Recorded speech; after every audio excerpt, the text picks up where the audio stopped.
What's up, everybody, and welcome back to the Survivor Now podcast. My name is Randy. Today, I am joined by fellow analyst Ollie, and this is the beginning of a very exciting week that we have planned for you guys. Some of our best after the game interviews are set this week, and today, getting us started off, it's one of our favorite castaways from the season, and yes, I don't say that about anyone. I promise you that. We are joined by Survivor Australian castaway from Titans v Rebels, Aileen Chong. Aileen, welcome. How are you? Oh, I felt like it was in like a tropical oasis again with that intro music. This Jury Villa. Woo. No, it definitely, we're trying to set that island vibe. We're trying to take you back out to the island is exactly what we're trying to do with that. And not traumatic. It was great. No. Yeah, definitely. We're not making it dramatic at all. Oh my gosh. Well, first off, before we get into everything, if you are watching, you can join our live chat. Feel free to interact with us and Aileen. We want this to be a lighthearted interview.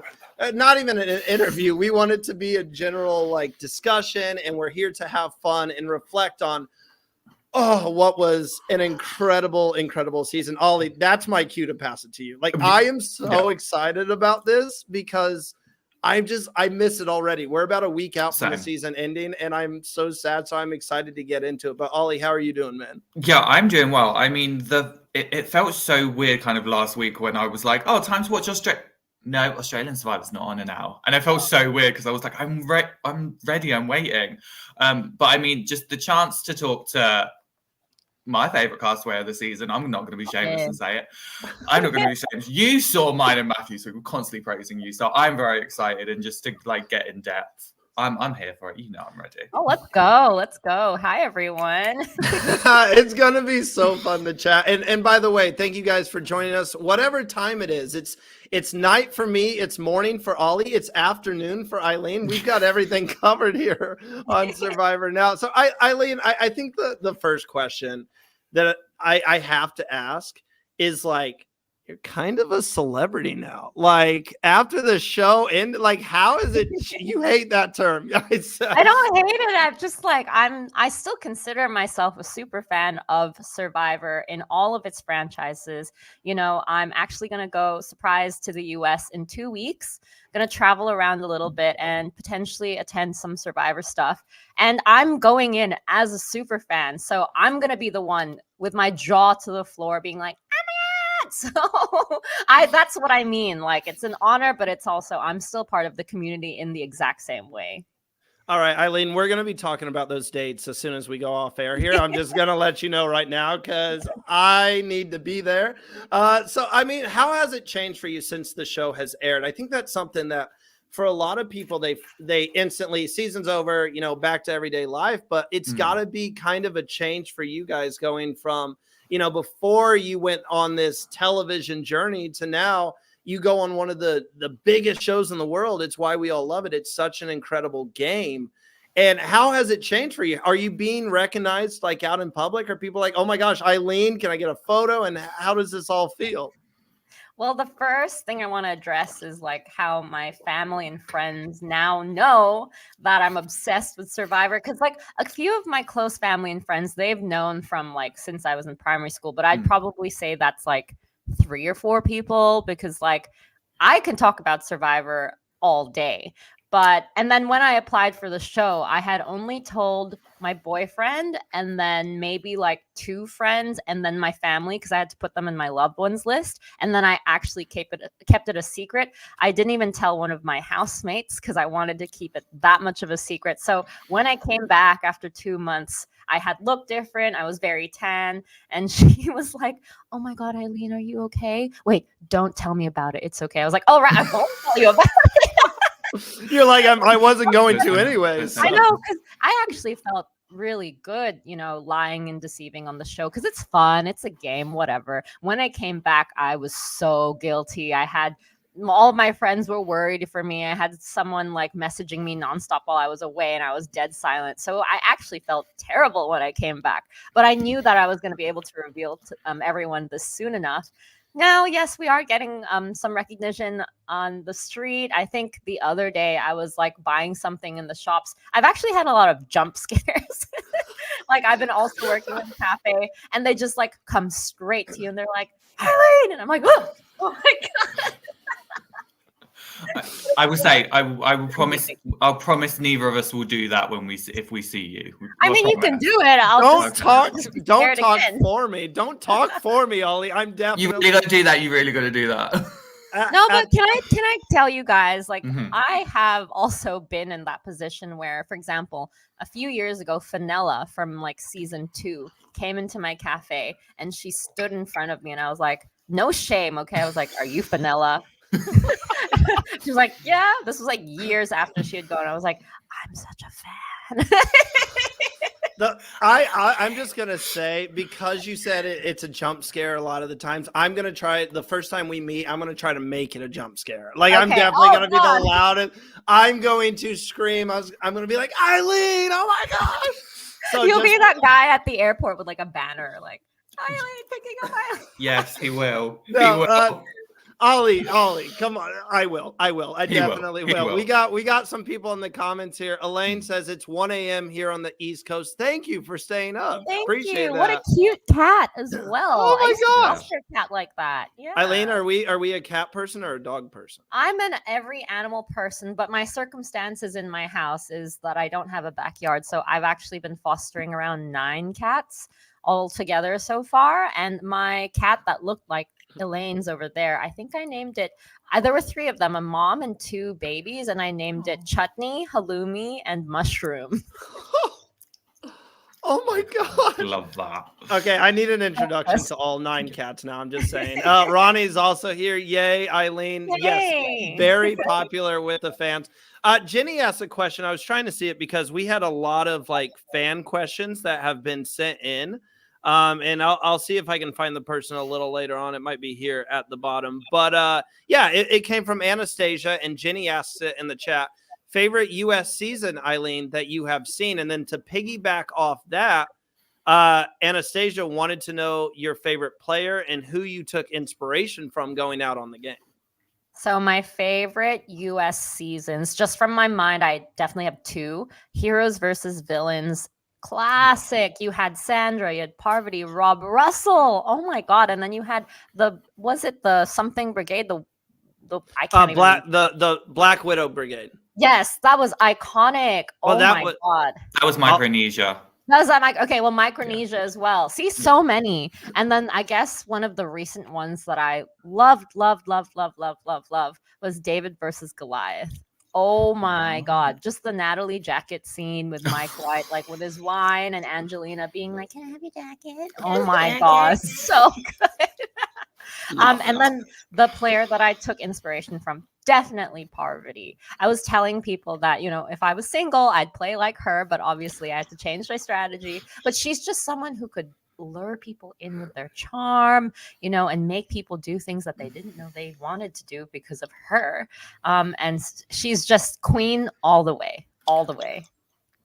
Yeah. Oh, for sure. I do have a question. Have you been watching Survivor 46? Yes, I have. So, as a super fan, have you watched the latest episode? I'm gonna watch it actually later. Yeah. I'm not saying anything then. We won't say anything until afterwards. Okay. But I will say I am gonna meet up with someone on that season already. So I'll keep that a surprise. You guys watch my socials. You'll tell us after the show. But as a super fan, which we also love, how does it feel kind of looking back at your season and seeing like the positive response you've had?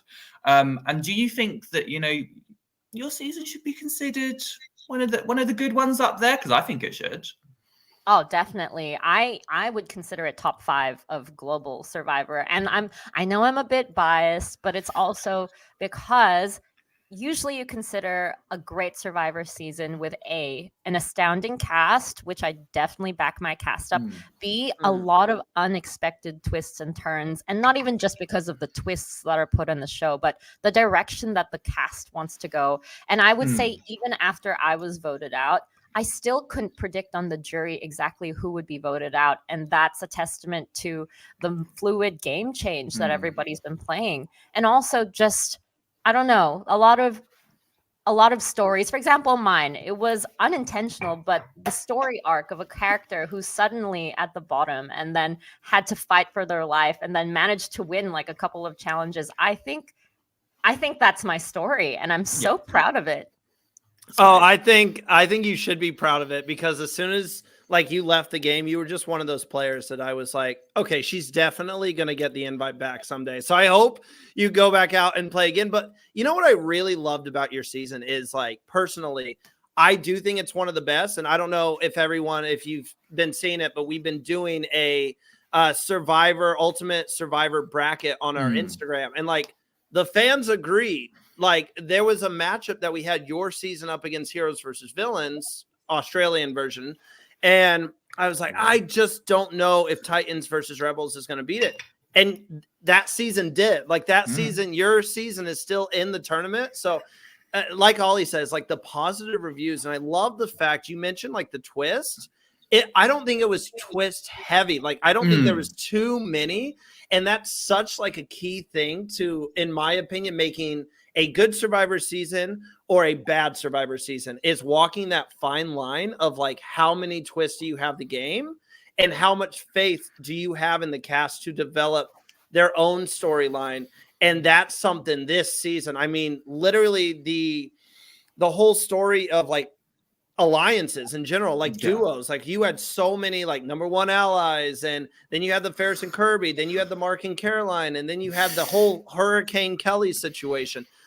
Aileen, I seriously think like that's what I love about your season. I felt like the fine lines that were there of like making a good story, letting the players play, not too many advantages. I felt like it was perfect. And like props to like the cast and the Survivor AU team.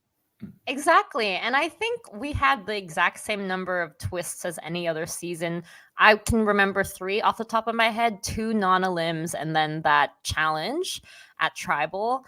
And you still had such a fluid game, you know, despite those things, and a lot of twists and turns in terms of where the cast wanted it to go. So, and I remember maybe one of the lessons that I had learned, or something I had realized on the island, was our cast was in it to play, but in it to make an entertaining season. And I found those people, especially in Raymond and Ferris, like they kept talking about how they wanted to make the season great. And at first I was like, I just want to play the game and survive. But then later on, as I got further and further, I was like, I want to make this entertaining too. And I learned a lot of lessons from my allies. And in the end, when Ferris was up in the final 2, I was like, let's make things a little spicy just because. And then made it a little tough on Ferris. And I don't think he was expecting it. And I don't think the audience was expecting it. I think they thought that I was going to be very obviously voting for him. So yeah, I think it was a great season, and I'm so happy to be part of it.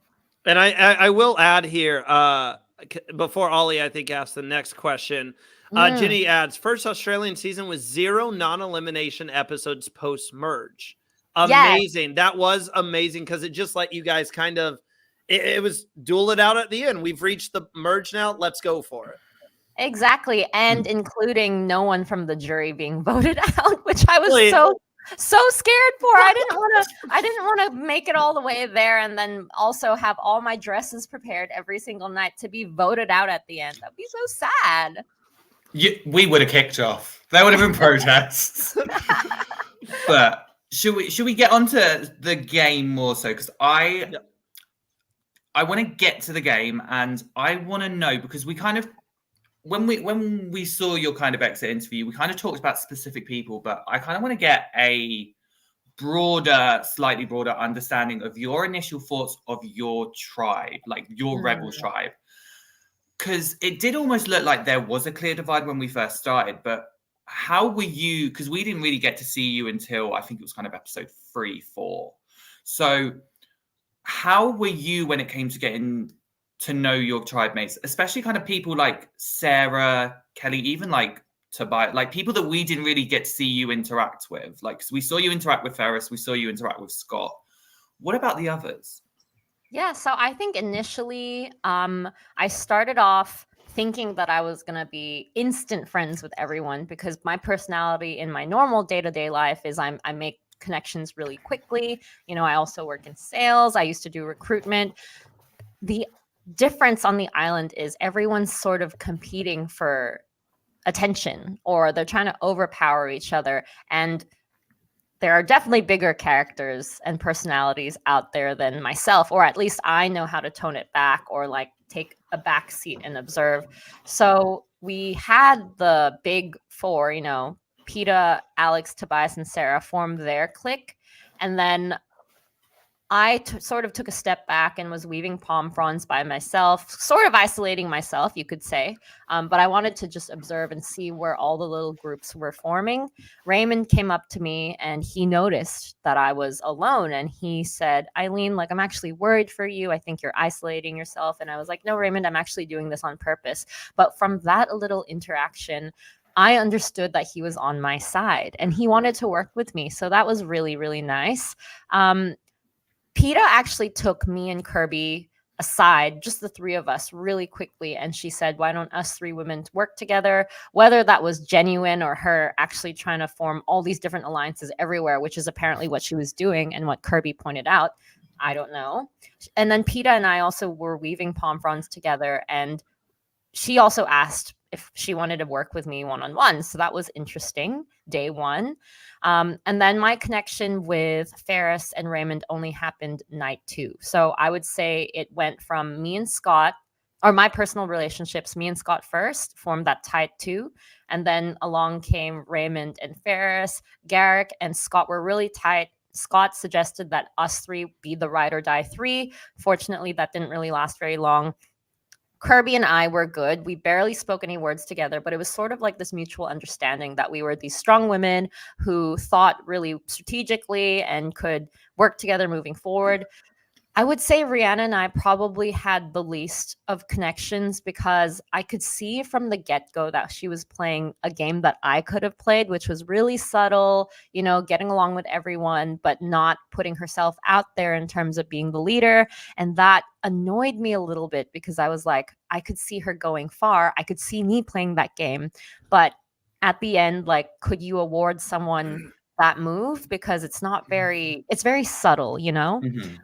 And then I was at the bottom of the Cuddle Alliance. You know, they wanted to pull me in. They wanted to pull Ferris in. They thought they had Ferris. They thought they had Kirby. And I knew I'd be at the bottom being like 7 or 8, which was fine with me as long as I'm not the target and I'm easy to swing either way. But I was always going to get one of them out anyway. So that's sort of how my game started at the beginning of the Rebels. I called it me having an alliance of many layers of an onion. I felt like I was in a really, really good prime position, and I was pretty confident up until tribe swap that I wasn't gonna go.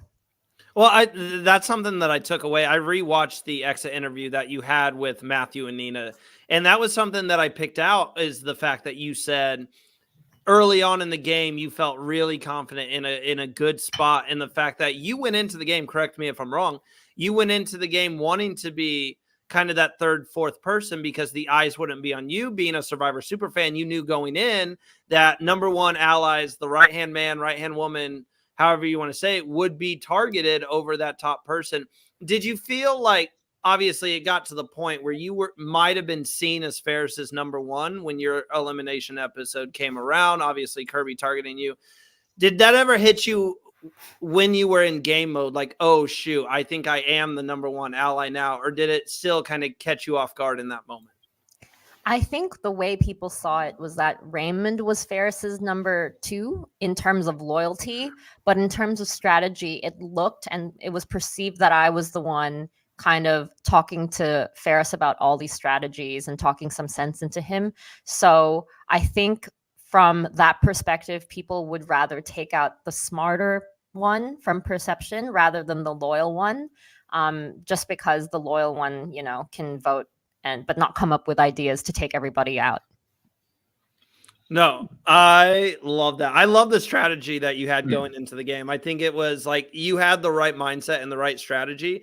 Something I've been really excited to ask you, Aileen, is obviously we couldn't ask you this last time, but being a member of the jury, you got to go be the mayor of Jury Villa. You were killing it on the bench with your extravagant dresses. By the way, we did have a fan question. It came from Andrew. He says, how hard was it to bring 8 different jury dresses to Samoa?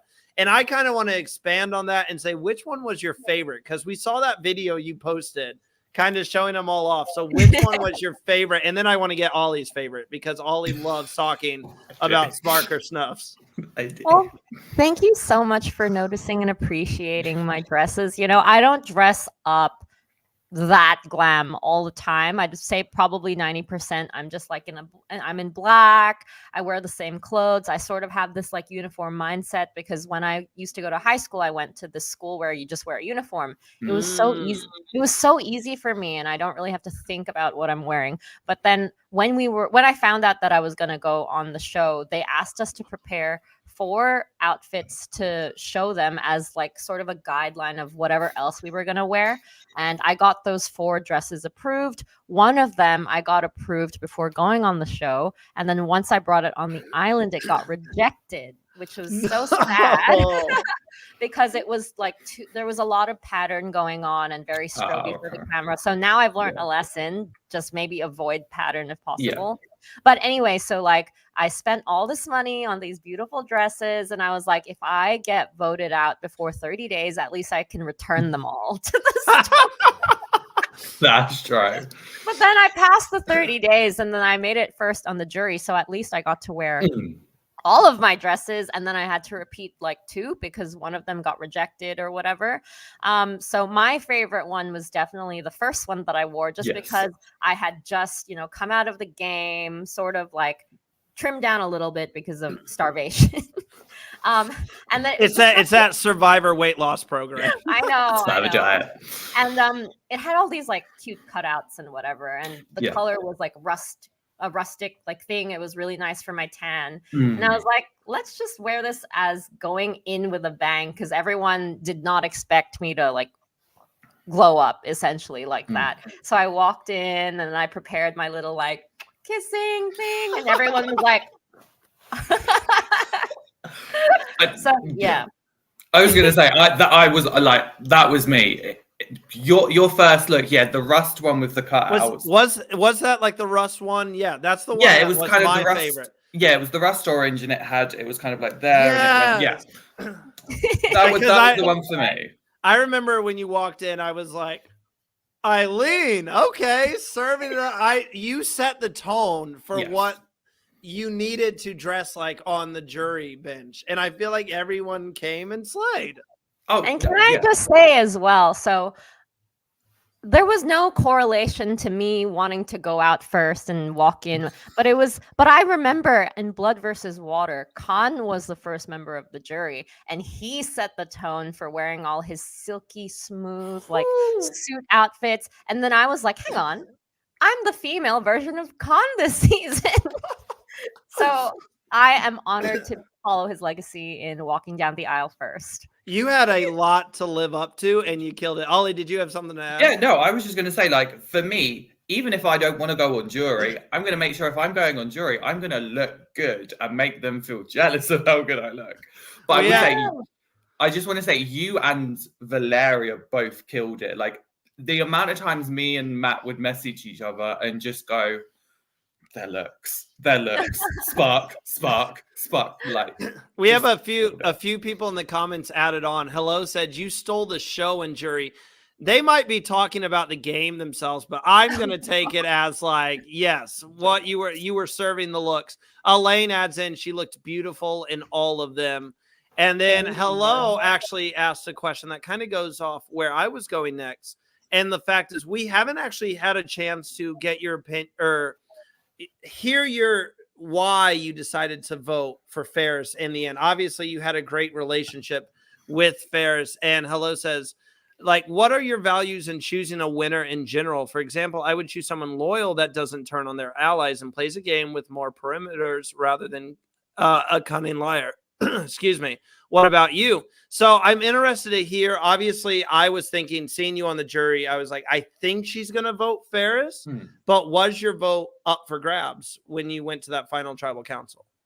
So if we take away the names of Ferris and Caroline, my vote goes to whoever I think deserves it. Doesn't matter if they were my ally since day one. It doesn't. What matters to me is the game that they played. So for example, if they lied, but there was a purpose to it and it wasn't taken personally and it got them to where they got to in the end, then I'll give them my vote. If they have a very, very compelling and convincing argument at the end, which, for example, Mark would have done a really good job if he was sitting at the final two. And if you're able to convince me of the moves and prove it, then I'll give you my vote as well. Loyalty can bring you so far, but you could also be perceived as a goat if you haven't done anything and you sort of ride the coattails of somebody else and they spent all that time and effort, putting you in that position. So I definitely look for all the subtleties, whether you made all these connections and that you were able to put yourself in a safe position, or you even took the risk and it paid off and you pulled off a big move, then I'll give you my vote. Nice. I've got just a question that's popped into my head, because I think everyone, when we first kind of started to see Final Tribal Council, I think everyone got the sense that, Ferris and Caroline weren't fully owning their games, and there was a lot of kind of not passive, but there was a lot of pandering. And it was when kind of Valeria kind of spoke up, and then I think you did as well. Were the jury at that point kind of seeing them? Like, what was the turning point for the jury there to be like, guys, come on now, like we need you to own it? Well, I'm speaking for myself and Valeria because we sat next to each other and we both looked at each other and we were definitely not satisfied with how it went. For me, I was looking for someone who exuded a lot of confidence. And I know that's really hard to say when you're put on a spot with final two and you're expecting for people to grill you. I understand that. But to be able to own your moves, articulate it well, and then explain it, and also look people in the eye and be like, I know it doesn't count to me because Ferris didn't vote me out and Caroline maybe wasn't the instigator for my move. But if you could be like, Aileen, I put you in your spot because I did this and XYZ, I would have preferred that rather than, I don't know, it felt a little soft. You know what I mean? So I think the turning point was when Valeria, she spoke for around a couple of minutes after JLP was like, so are you ready to vote? And we were like, not really. Literally, if you saw all of our faces, we were just like, so Valeria actually really vocalized, and she's a great person. She's blunt and honest, but she gets to the point. And maybe if she pitched at the final, that's would be her advantage. But she just said that we needed more. And so JLP gave us another round of questioning, and Ferris was able to pull himself and convince us at the end that he deserved our vote, even though I was leaning towards him anyway. And that's how I think he won. That was going to be my very next question, is kind of when was the moment that Ferris earned your vote? And I imagine it had to be kind of that last pitch that Ferris gave, because that speech was the moment that I said, okay, I think Ferris just won the season. This is going to seem like a drastic change, but it's the next question that I have lined up here. There was such a big character this season in Kelly. And when I was preparing the questions today, I was going back and I was kind of rewatching moments, going back and kind of refreshing my mind of everything that took place this season. And there were several times that you pulled Kelly aside and you're trying to get her to work with you, Garrick, Ferris, and you can kind of see it like, Kelly, this is the way that we need the vote to go. And there's been a lot said about Kelly, but I just want to know from a game side of things, how difficult was it when you have a wild card type player like that, where they could go anywhere and you don't know where their head is at? How difficult is it to try to reel them in and to make sure the plan goes how the plan is set to go? It's difficult when you see their brain like going in all different directions because all you want is a straight answer. Yes, I'm going to vote with you or whatever. But as soon as they're like umming and eyeing or like paranoid and they run off and scurry to other people, then you're like, oh my goodness, it's just chaotic. You don't even have that much time in a scramble. And you have all these other people influencing that person about what's right, what's wrong. And obviously, everybody has their own perspective. It's tough. It's tough. And at a certain point, I had to let her go. You know, when she switched her vote to Tobias, I was like, how am I going to be able to rely on you moving forward? And then Kirby was very happy to take her under her wing. And Kirby learned later on that, you know, she was eventually going to be a wild card too. And yes, I lost a number. And yes, I could have used her to my advantage, but is it worth so much effort, especially when she wasn't getting along with Garrick, who's in my own alliance? What's the point? Yeah. I think also because I know we've kind of called her a wild card. I would almost mention a loose cannon type thing where, where like, you know, if she wanted to keep Alex over Tobias, she would do that. So kind of keeping on slightly on the Kelly thing, what was the thinking behind kind of sending Kelly to the Titans when you had the chance? And kind of looking back, do you believe there was a better option, like someone to go instead of her? Sure. So I'll start with that. Garrick, in hindsight, felt like this would have been the perfect opportunity for him to go across because he's the one who could smell a rat from a mile away, right? So it would have been fun to send him and to investigate and to suss out all the alliances that were forming and come back with all that valuable information. And Garrick is a very smart guy. He's very switched on. So he would have definitely been able to infiltrate and get some sort of information, whether the other tribe would believe him or not. At least he's put a mark in that tribe. The reason why we sent Kelly across was it was sort of like a easy, unanimous decision. And as long as it wasn't me as well, I had thought about it afterwards, but I was like, I was in such a good position. And I think from the other side, it would have been weird. It doesn't make anyone mad either. Like sending Kelly over, like it's kind of like I don't want to say easy, but that's kind of the feeling I had with it. It was also like to give our tribe a break because she likes. I was about to say. She's a very energetic, bubbly person, all to her, you know. But it does keep us up at night, and in a game where time is precious and you don't have that much time to rest, you want to get all the rest you can. And we also knew that she would be able to cause some confusion and chaos on the other side. The only thing that we didn't realize was if she'd actually understand how to throw a challenge or sit out.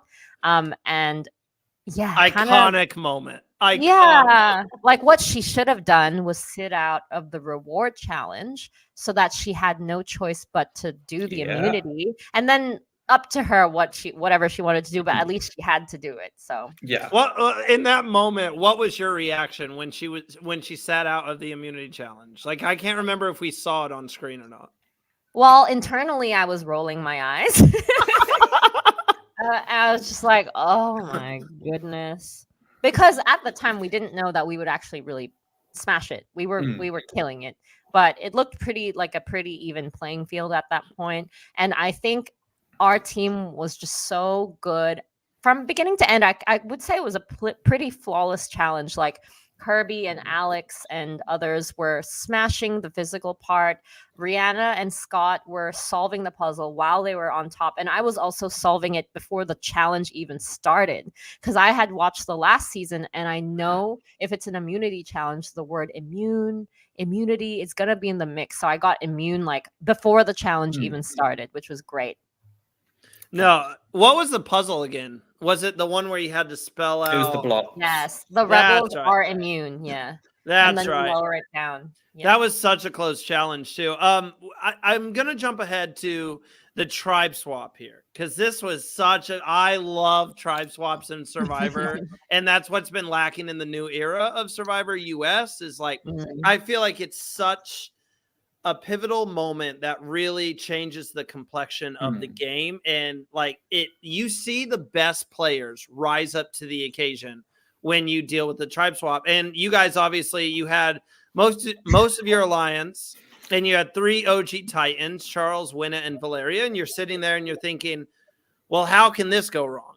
Yeah. And obviously, like normal Survivor fashion, it goes wrong in a way. But I'm interested to hear, did you ever believe, obviously this kind of set off the Kirby v. Ferris war, where they were gunning for each other immediately, and Winna, Charles, and Valeria were caught in the middle. And we saw Ferris chatting with them. He believed that he had them in his pocket. Kirby believed she had them in her pocket. Where were you at? Did you ever feel like, hey, we can trust these 3, or hey, we can trust this one person? Or did you have a feeling we don't have them? And did you try to portray that to Ferris and say, Ferris, we don't have these numbers? I think the first few days were pretty open because we had 2 immunities. I think Sarah and Viola went home, so we were all right. But I think when things started to go wrong, and I'll say that my game wasn't perfect. I had some flaws. I tried to chat to every single individual OG Titan, Valeria, Charles, and Winna. Everything was fine. But then at the Spelling Bee challenge, where we won the Mexican feast, it was Kirby, myself, and Charles in that order sitting on the sit-out bench. And I had reached out an olive branch to Charles because I was open to working with Kirby and Charles and everyone. And then on purpose, while Kirby could hear us, I went to Charles and I was like, open to working with you guys. This is the circumstance of my alliance. And I did say something along the lines of like, Ferris is kind of calling the shots at the moment, just FYI. And then he didn't like that because he was like, oh, so you're trying to get us in your alliance, but I don't like the fact that you have a dictator. I want to be in an alliance where everyone's in an open playing field. I was like, oh. And then the second thing I said was also just, for us to work together, I just want to know if you guys on your Titan 3 have any idols or advantages that I need to know of. And he took that as I'm trying to get all the information and not give anything back to him. And then he started defending himself and interrogating me while on the bench next to Kirby. And I was like, oh, okay. So if he's not willing to work with me, he's against me. And he actually becomes my biggest threat because I wanted to work with him because he's so smart and intellectual. So that's when hi, Ferris's brother. That's Adam in the chat. I love that. Yeah, I was wondering. I was instantly like, wait a minute. That last name seems familiar.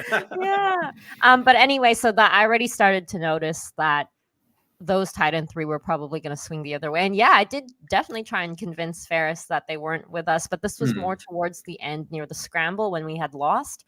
But Ferris and Garrick were pretty confident at the time that the Titans were still with us. So it was really tense at camp.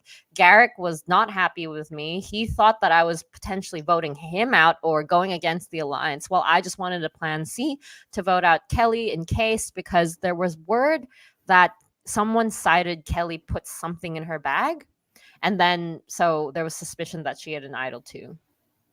We got Survivor Simp in the chat. Aileen Spilling. This is the tea. Where's your tea mug, Ollie? We need, yes. Spilling all the tea. But no, the other thing, Aileen, is this was such a pivotal moment because I really enjoy the scene. It's honestly one of my favorite scenes of yours all season, where you kind of bring everyone together and you're giving them the speech of, guys, can we please just stay OG Rebels for, I believe you said at least one more vote. Yeah. You're like, I actually like went like this. I was begging. You're like, can we please just for, and in that moment, it was like, oh my gosh, this is almost like a mom trying to bring like all the kids together. Like, can we please just get along for 1 second? How difficult was that? And did you ever feel like you were going to be able to bring everyone together? Or was it more of like, there's no chance this is happening, but I might as well try it? I remember that scene so clearly as if I'm in that camp right now. Because it was so funny because I was like trying my hardest, but I knew, yeah, this isn't really going to work. Especially you saw the reactions of Ferris and Kirby and everyone was just around me. And I was like, but it was worth a try. I think they were on the brink of like barely working together because for the mutual interest of the Rebels staying strong, it was the right sensible, logical thing to do. But then it was all of the splitting up after that initial conversation, because we had spoken about, okay, no one leave anyone's sights so that we can all see that everyone's fine. And then you have people branching off here, there, and then the Titans come back from the well, and then there's conversations happening. And then I was like, this is gonna be hard. So very, very, very difficult. It was just funny watching like the faces, like Ferris and everyone. They were just kind of like they want to like do it and like get the OG rebels back together, but you could just tell in the moment they were like, there's not a chance we can work together. Yeah. Yeah, I know you kind of think in that instance that you didn't have as strong of a game, but I think during that moment as well, we really saw one of your strengths, which was your observation skills. I feel like you were a really observant player. And I think, as a super fan, that is actually something that is a really good quality to have. And we kind of saw that you were kind of the one that clocked that's where the Titans were going. And that's where they were kind of siding with Kirby. And even kind of during, because that was during Garrick's elimination. And you were the kind of one to mention to Ferris. We saw that you were the one to mention about the idol and playing it on Garrick. When did you kind of figure out where it was? Was it before was it even before Tribal? So the first instance of knowing that the Titans weren't with us was during the scramble. So I had gone to Winna, Valeria, and Charles, but it was mainly Valeria and Charles who gave away that they were lying to me. Valeria, she was just very quiet, answered very simply, like, yeah, of course I'm working with you guys. And I was like, nah. And then Charles, I asked Charles did this thing with like his fingers. I can't, just like fidgeting a little bit. And that's when someone's like lying or just like trying to distract themselves from the actual truth. And I knew for sure that he wasn't. Ooh, what are you doing, Ollie? That.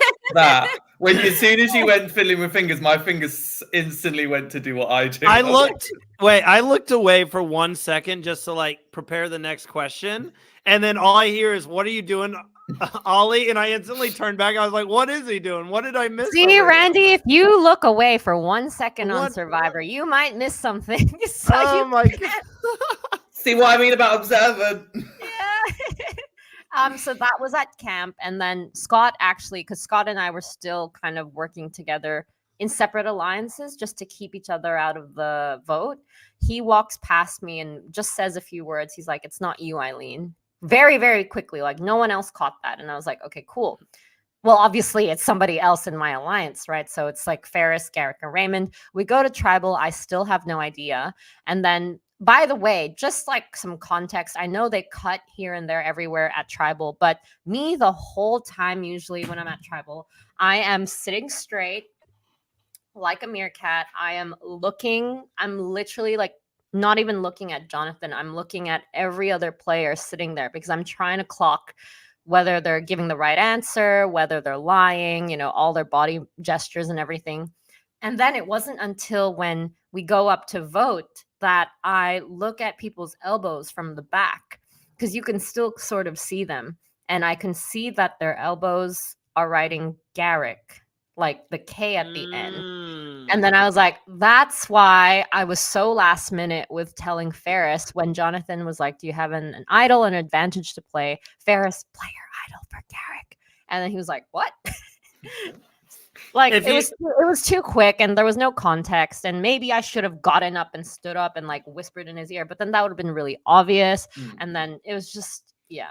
If you were, it's hard to play like if you were in that position game, but say you had the idol, would you have played it for Garrick in that based off where you were at in the game and such? Maybe, perhaps. I mean, I think I was willing to take the risk because I was pretty confident. If I wasn't confident, then maybe not. But also, I had a plan C, right? So let's say I had the idol and I played it for Garrick, then Kirby would have gone home, which would have been a huge move. Or if Kelly played an idol for Kirby, which we had a suspicion she had, but she hadn't, then Kelly would go home. So win-win, sort of. Imagine the season without Kirby. If Kirby goes home, I know. right then. Oh I my know. gosh, it could have been very drastic, like a big drastic change. We have Kevin in the chat, just wanted to show this. He says, "Hi, Eileen."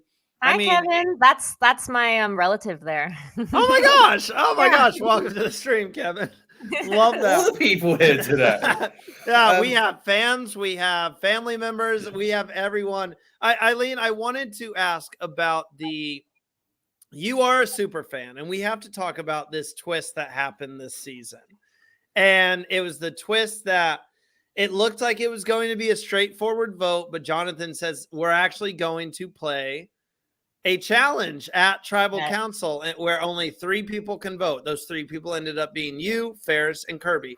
Obviously, it worked very well for you and Ferris and your guys' alliance. It did not work well for Charles in the end. Poor Charles fell victim to that. But coming from a super fan, obviously it's like, yay, I'm happy I was on the right side. Did you like this twist? Was this a twist that you're like, I don't know if this was the best twist? How did you feel about the twist from a fan's perspective? Look, I think Survivor throws so many twists and turns. And if you have a look at the American seasons, you get 20 twists an episode or whatever. It's not that many. That's It's not about that right. many. That's about right. But I think, look, if you're going to come into the game of Survivor and you have studied the game, you got to expect that these twists are going to happen, whether it's in your favor or not. That's how that's how the dice is rolled, right? So I'm very fortunate. I wouldn't even say, like, what if I didn't win that challenge? What if 3 people in the majority won the challenge? My fate would have been determined anyway, the exact same outcome. So the twist was there. I saved my own butt for some miracle reason. And I think I deserved to stay, but it was so I'm like cut for Charles. Like it was so unexpected, and I feel for him for sure. Hey, the Survivor gods, they do exist, and they work in mysterious ways sometimes. Yes. I was going to say, because even after that, we then had the immunity challenge where it was the holding the rope and Aileen slayed.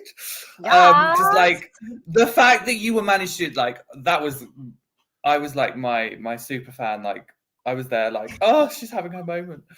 So how was that though? Because being a super fan, you kind of you would dream of going on the show and kind of having a moment that you can think back to and be like, I'm really proud of that. And I know you were. So talk us through kind of that specific immunity being like, because I think you even said that you didn't expect to be a kind of physical player, but even during the show, we did see you really do well in the challenges. I think it was the first immunity that Rihanna actually won. I think you were second, weren't you? Yeah.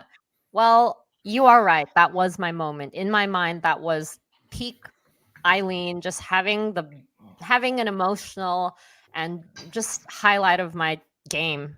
And when I won that challenge, I literally told everyone on Titans, I was like, this is potentially like a tattoo worthy moment for me. And I'm still open about it, but I just haven't found the right, it's a permanent tattoo. I want the right tattoo. So if any of you have any ideas of like, I have an idea. Do you? I do. It doesn't involve a triangle though. What about like a half triangle? So this was my idea. You get like the top of just the top of the pyramid, right?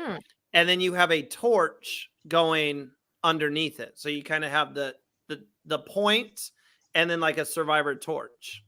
That was kind of, it could be something small. Eileen's face is like, I hate that. No, my face is, why don't you draw it for me and send it to me and then see how that goes? Because I'm just trying to picture it. That's what my face is right now. Yeah. Okay. I'll do that afterwards. Yeah. I'll send you. I was thinking about this when I was watching the exit interview. I was like, okay, I enjoy like looking into tattoos and stuff. So I'm like, ooh, I kind of want to draw something up. Do you have any? Do you? I do. Oh, I do. What do you have? So I have. Oh, you have a lot. Wow. I'm a Game of Thrones fan. So this is Game of Thrones related. And then I have a message right here that says "Dream On," and that's just because it's kind of a weird thing, but I have this knack of like when I'm working out or if I get angry at myself or something, I always tap my chest, kind of like, come on, keep going. So I put "Dream On" there. to remind myself that like, no matter what, because I act and I model and stuff, and it's a very hard industry to get into, that just reminds me every time I tap my chest to keep the dream going, like keep dreaming. Yeah, it's not about the song "Dream On." Like, no, I totally get that, and that's what that's what this tattoo would mean to me. It would be a reminder of how I was resilient, and when my back was up against the wall, that I was able to push through mentally and endure the pain and just the length of it and come up on top, literally. No, it was an iconic moment. I am about that challenge. I'm curious, how much longer do you think you could have gone? Longer. Not forever, but longer, because I think I would credit this to me. I boulder casually, I rock climb casually. And so I was able to figure out like ways to hold onto the rope and like angle my arms in different positions that would tire less of my arm completely. You know, you focus on tiring your bicep and then you switch it to your forearm, and my grip was pretty good. You know, I do also lift weights, so my hands were strong enough. So definitely longer for sure. And I think that's why they had to make the rule for us to switch to one hand, because we were holding on for a really long time. We have a few comments here. Let's see. Jenny says right here, Aileen was screaming when you won that challenge, was freaking out you would go home. So she was hello, a peg leg for peg leg, Aileen. Maybe that's a Survivor UK reference right there. Yes. We have connected. Peg leg and I have connected. And we just missed each other. So I think he's still in Australia, or was traveling New Zealand, Australia. He was in Sydney, and then I went to Sydney, but he's not coming to Melbourne, so sadly, but I'll have to meet him one day for sure. Oh, I'm sure at one of these Survivor events, you guys are definitely going to meet up. And then Elaine adds in, your social game was amazing. You remind me of Shawnee. I always, that's a huge compliment. Yeah. Shawnee is queen. Okay. That is an incredible compliment. Like, oh my gosh, one of the best players I've ever seen play the game.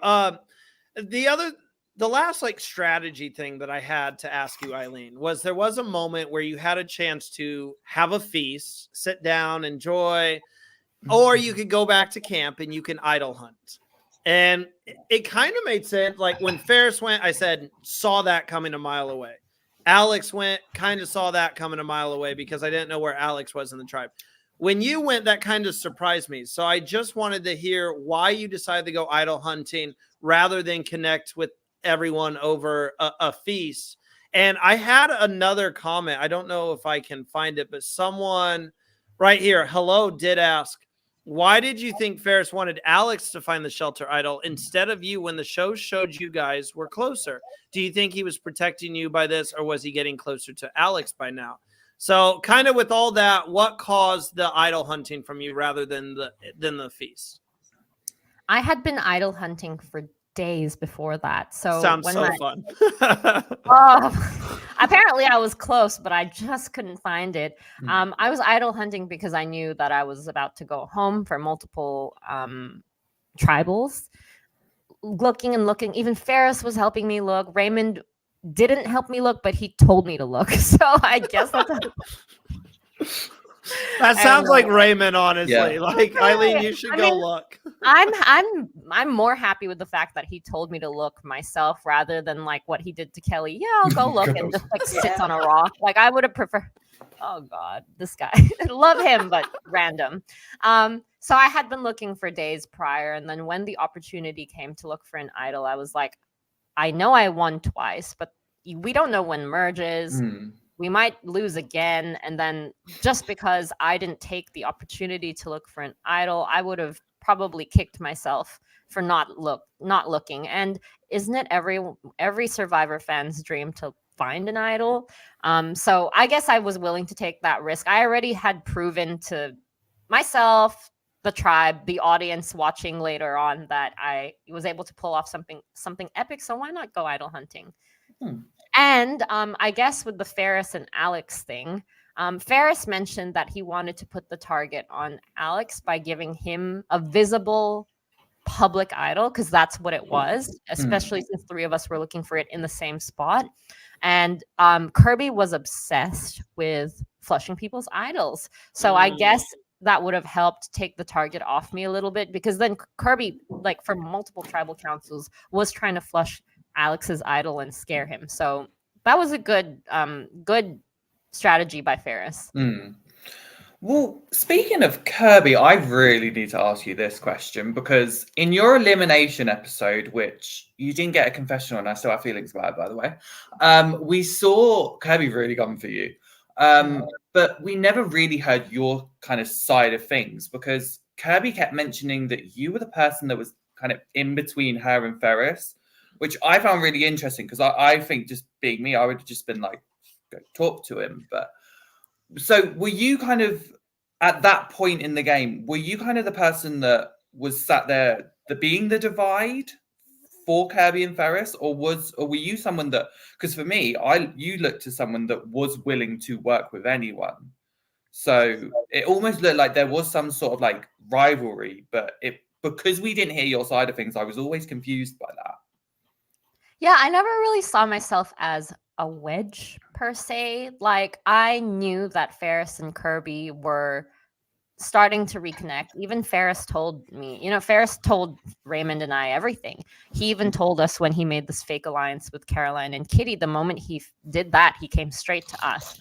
So I never really saw myself as the wedge. I think maybe it was more the fact that I wanted to get big threats out of the game eventually, and Kirby was that person. And I needed Ferris. If Kirby wasn't going to be my shield, it was going to be Ferris. So I think she needed to remove me in order for Ferris to become her shield, for her to become Ferris's shield, and for me not to be in Ferris's ear about convincing him to do anything else. Because I was going to get Kirby out literally the next tribal council. That was my plan if Mark had gone home. So it's really props to Kirby for thinking 2 steps ahead and making that call. Even if you don't know whether that person really is your wedge or not, you have to take them out first. Otherwise, it's too late.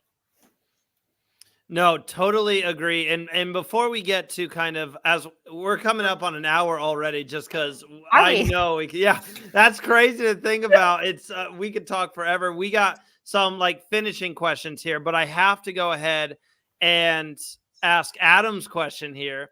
Adam, I feel like you should have just asked this, ask her yourself.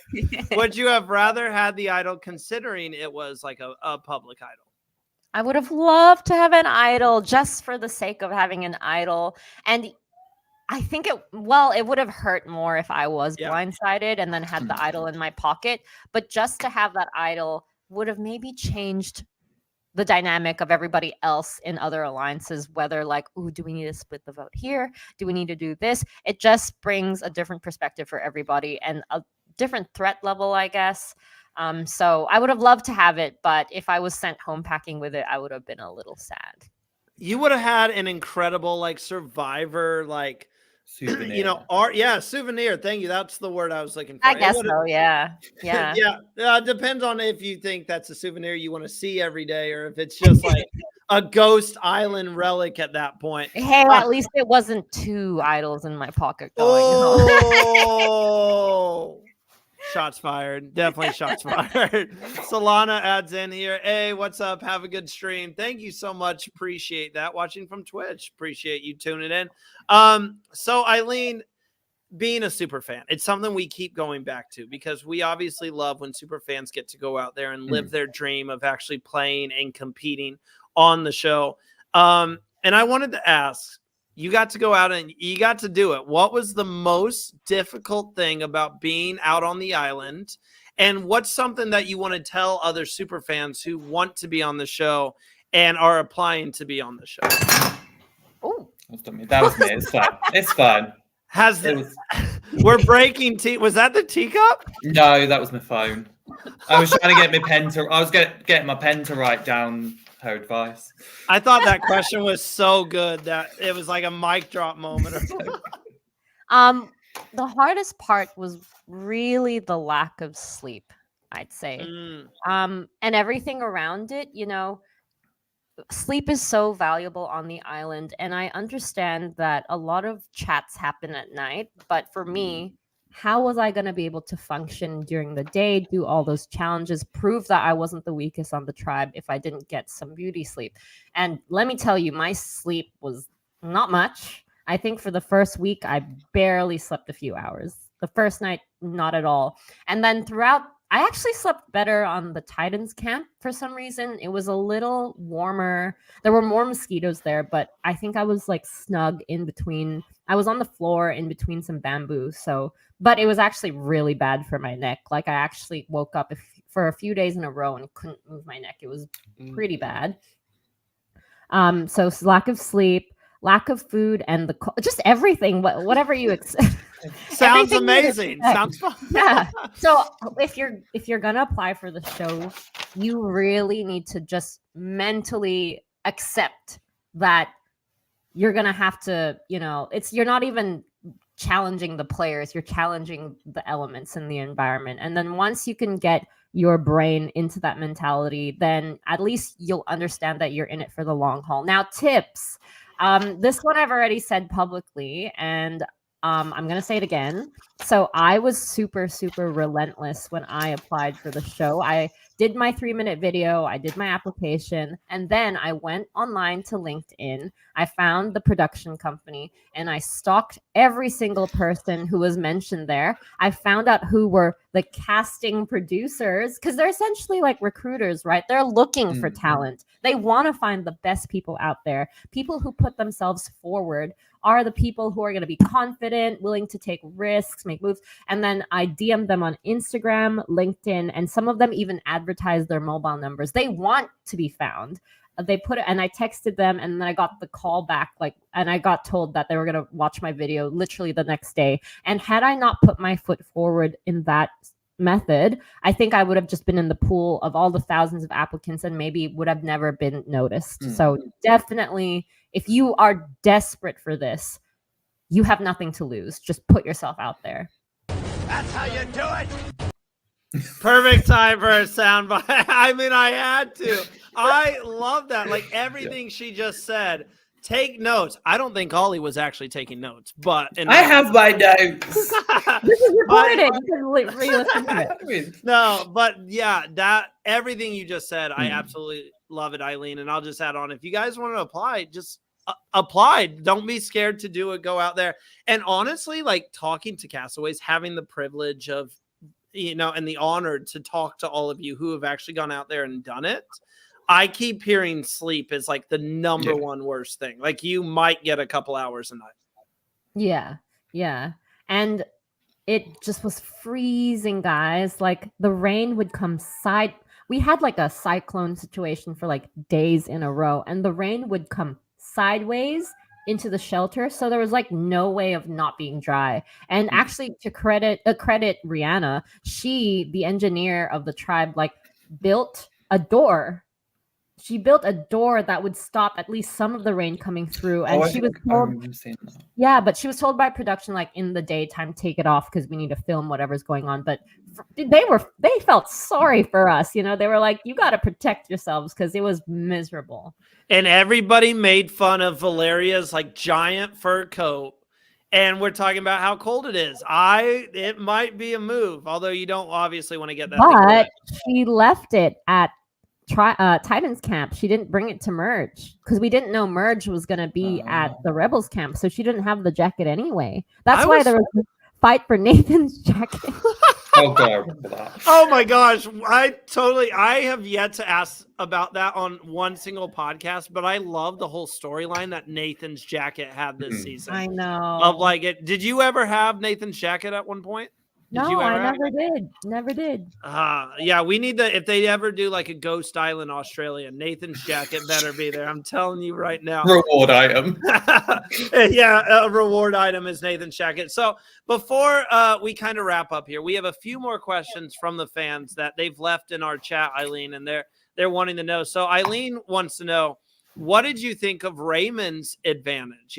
This, as far as we know, you weren't told about this. It was just Ferris and Kirby. So what did you think? Well, you were on the jury at this point. Excuse me. Yeah. So what did you think being on the jury? Like, did that fully come across in the moment, or did you have to wait until someone joined you at Juryville to be like, this is exactly what went down?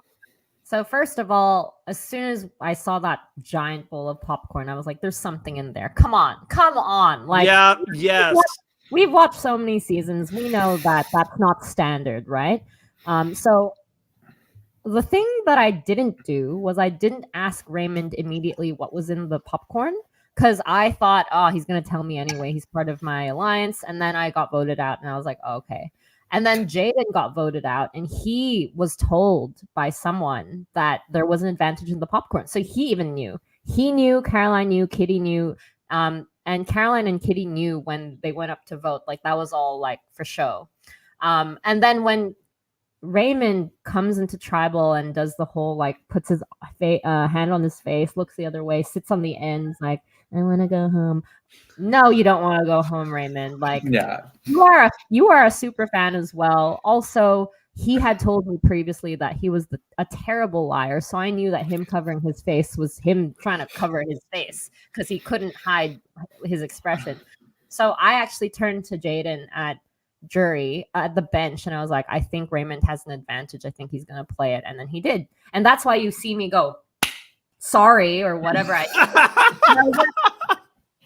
Clocked it.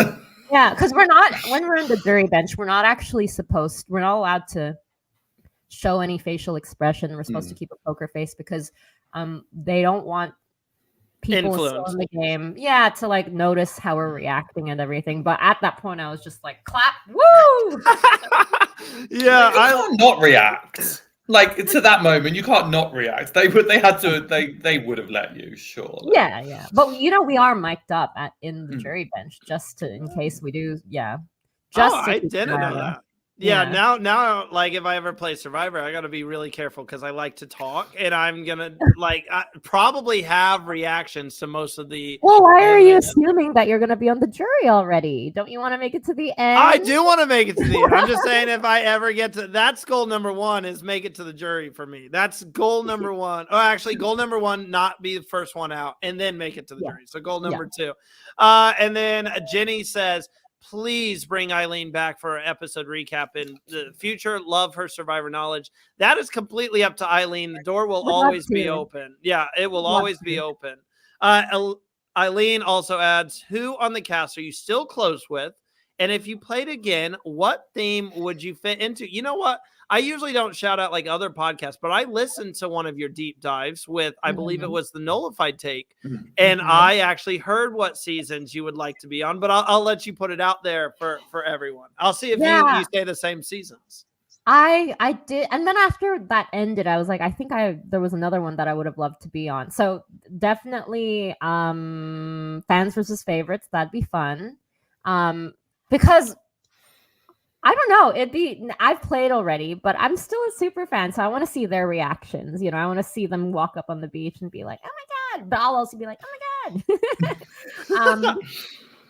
Millennials versus Gen X, just because I find that really fascinating, and I really want to test whether I am able to interact with people who are older. In my job right now, I do that all the time, and I actually thought that would be the theme. I was pretty confident before going in, and then in my final interview, they were like, "You might be a rebel." I was like, I thought it was millennial. Anyway, right. But I'd love like a second chancers, because then everyone's sort of on like an even playing field. No one has won yet. And then everyone's ready to step up, and then the dynamic would be a little different. And an international season would be amazing, just because my background is very international anyway. I'd love to see where that fits in. So that would be great. And I forgot the question before that. It was close to. Yes. I would like to say I'm friends with everyone. I created the group chat for everybody to be involved, and I think we are a really tight-knit community. But in terms of who I've already seen since the game, I visited Mark in Brisbane and his wife Sass.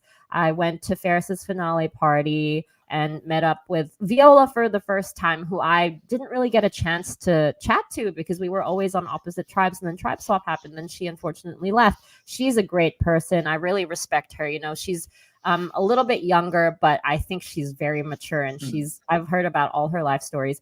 Kirby and I have hung out a few times. We are in Melbourne together. Charles, Eden, the list could go on. Literally, I've seen Raymond, everyone. It seems like a really like close knit group of people. Like it seems like almost everyone on the cast, if not everyone, does get along. And I love seeing all the posts from like the off season. It's weird to call it the off season, but after the season, it's cool to see all that. I will say, Mud Ads, I'm gonna start saying we have to take a shot every time someone goes Aileen. I think we'd be up to like 5 or 6 at this point. Ollie, before we wrap it up with the final question here, do you have anything else to say to Aileen, or anything else to add on? Love you. Love you. Love you. Love you. If you ever come to the UK. Thanks. Yeah, I have so many. So I used to go to British school in the Philippines, actually. So half of my high school friends are either in the US or in the UK, and I'm literally one of the few who went to Australia. So UK will definitely be in the cards soon enough. I've already been before. Whereabouts in the UK are you? I'm near London. About an hour and away. Okay, we'll figure it out. We'll figure it out. Yeah. Randy, where are you? I'm in Indiana. Indiana. Okay, awesome. So yeah, we'll figure it out too. Middle of nowhere, I'll tell you. And then so the last question, this is how we always like to wrap up after the game, because this program that we do on our channel is we like to talk about, like earlier on, we were just talking about cats and dogs. Like we like to get to know the castaways in and out of the game. And now we're curious, what are you up to nowadays, and what's next for Aileen now that this Survivor chapter, not your Survivor journey, because I live by the fact you're going to get that invite back out there. This Survivor chapter has closed. What's next for you? Go travel the US for over a month, see a few Survivor people, and hopefully go to some Survivor events. I'll announce that on my stories closer to the time. Once it's all confirmed, I don't want to jinx anything, okay? Like, I don't want to be like, I'm seeing XYZ and that doesn't happen. So that's on the cards. And then, yeah, we'll see from there. Well, I absolutely love that. And stay after when we go off stream just for a minute, because we need to talk about that. Okay. But thank you guys so much for tuning in. And Aileen, thank you so much for joining us. Are you podcast out yet? Because you've been doing a lot of deep dives and stuff. I did my deep dive with Shannon Gus as well. That was 2 hours last week, I think.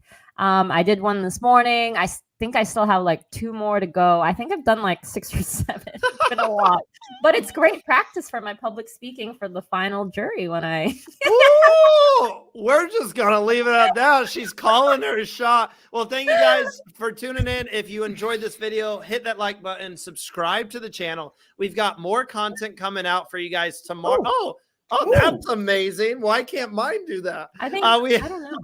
That was awesome.